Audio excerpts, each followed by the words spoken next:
ఈరోజు నార్త్ స్టైల్లో జీడిపప్పు పాయసం అయితే చేస్తున్నాను. ఇది పూరీలెంబడి చాలా టేస్టీగా ఉంటుంది. ఇలా చేసుకొని తింటే పిల్లలు పెద్దోళ్ళు ఇష్టంగా అయితే తింటారు. ఈ జీడిపప్పు పాయసంని పూరీలెంబడి చల్లగా అయిపోయాక అద్దుకొని తింటే టేస్ట్ మాత్రం చాలా బాగుంటుంది. ఫస్ట్ ఒక కప్ అయితే ముక్కలు జీడిపప్పు అయితే తీసుకున్నాను. ఈ జీడిపప్పుని దోరగా అయితే ఏం చేసుకున్నాను. ఇలా దోరగా అంతా చేసి పక్కకు తీసేసినాక నెయ్యి వేసుకొని ఈ జీడిపప్పుని దోరగా అయితే చేసుకుంటున్నాను. ఇలా దోరగా బాగా చేసాక పక్కకైతే తీసేస్తున్నాను. ఇవంతా పక్కకన్నీ తీసేసాక దీంట్లో ఈ సన్న సేమియాలు అయితే వేసేస్తున్నాను.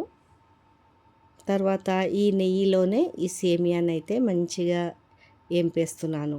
ఇదంతా బాగా ఏగాల సేమియా అయితే పచ్చివాసన పోయే వరకు ఇలా అంతా మంచిగా డీప్ ఫ్రై అయితే చేసి అయితే పక్కకైతే తీసి పెడతాను.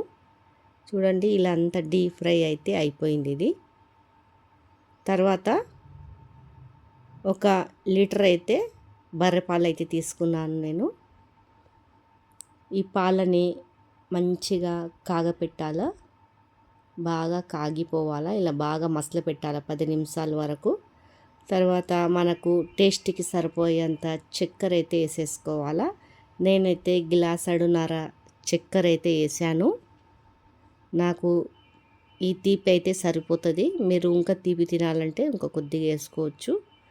ఇది మంచిగా ఇలా కలబెడుతూనే ఉండాలా. ఒక 10-15 నిమిషాలు బాగా ఉడకాల. కొద్దిగా పాలు చిక్కపడే వరకు ఇదంతా బాగా మసలిపోయాక కింద చక్కెర అంతా మంచిగా కరిగిపోతుంది.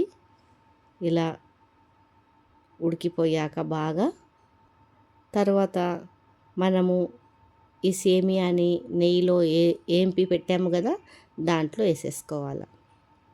వేసుకున్నాక సిమ్ము మంట మీద దీన్ని మంచిగా ఇలా కలబెట్టుకోవాలి. ఇది ఒక పొంగు అయితే రావాలా. ఆ జీడిపప్పుని మనము డీప్ ఫ్రై చేసి పెట్టుకునేది మిక్సీ అయితే పట్టుకోవాలా. బరుకుగా పట్టుకోవాలా, మెత్తగా అయితే పట్టుకోవద్దు. ఇలా ఈ కన్సిస్టెంట్గా పట్టుకొని దీంట్లో అయితే వేసేసుకోవాలా. తర్వాత సిమ్ము మంట మీదనే పెట్టాలా, మంట ఎక్కువ పెట్టొద్దు. దీంట్లోనే ఈ రెండింటిని బాగా ఉడకపెట్టుకోవాలా. బాగా ఉడికిపోయాక చూడండి ఇలా మంచిగా అయితే ఉడకపెట్టాలా. ఇవి రెండింటిని ఆ పాలల్లోనే బాగా ఉడికిపోతే మంచిగా చూడండి ఇలా ఉడికిపోయాక మనము దీంట్లో ఇంకా ఏమన్నా డ్రై ఫ్రూట్ వేసుకోవాలంటే వేసుకోవచ్చు. నేనైతే జీడిపప్పునైతే వేస్తున్నాను. తర్వాత ఇది బాగా మసలిపోయాక కొద్దిగా చిక్కపడినాక, ఇది చిక్కగానే చేస్తారండి, ఎందుకంటే నీళ్ళుగా ఏం చేయరు. పూరీలు ఎంబడి తింటాం కదా, టేస్ట్ చాలా బాగుంటుంది. తర్వాత పైనుంచి అయితే ఒక 2 ఇలాచీలు అయితే దంచి అయితే వేసుకుంటున్నాను. ఈ 2 ఇలాచీలు తొక్కతోటే వేసుకుంటున్నాను, సుగంధం బాగుంటుంది ఇలా వేసుకుంటే. ఇదంతా మంచిగా కొద్దిగా ఉడికిపోయాక కలబెట్టుకోవాలి. ఇట్లా అంతా చూడండి మంచిగా అయితే 2 అయితే ఉడికిపోయింది. జీడిపప్పు పేస్ట్ అయితే మంచిగా చిక్కదనం వచ్చి టేస్ట్ వస్తుంది బాగా ఇలా చేసుకుంటే. తర్వాత దింపి అయితే పక్కకు పెట్టుకోవాలా. చల్లగా అయిపోయాక పైనుంచి అయితే వేడిగా ఉంటుంది. చూడండి పొగలైతే వెళ్తున్నాయి. ఎంత మంచిగా చిక్కగా అయితే వచ్చేసింది, కలర్ కూడా చేంజ్ అయిపోయింది. తర్వాత నేను పైనుంచి ఈ డీప్ ఫ్రై చేసుకున్న జీడిపప్పునైతే వేసేసుకుంటున్నాను.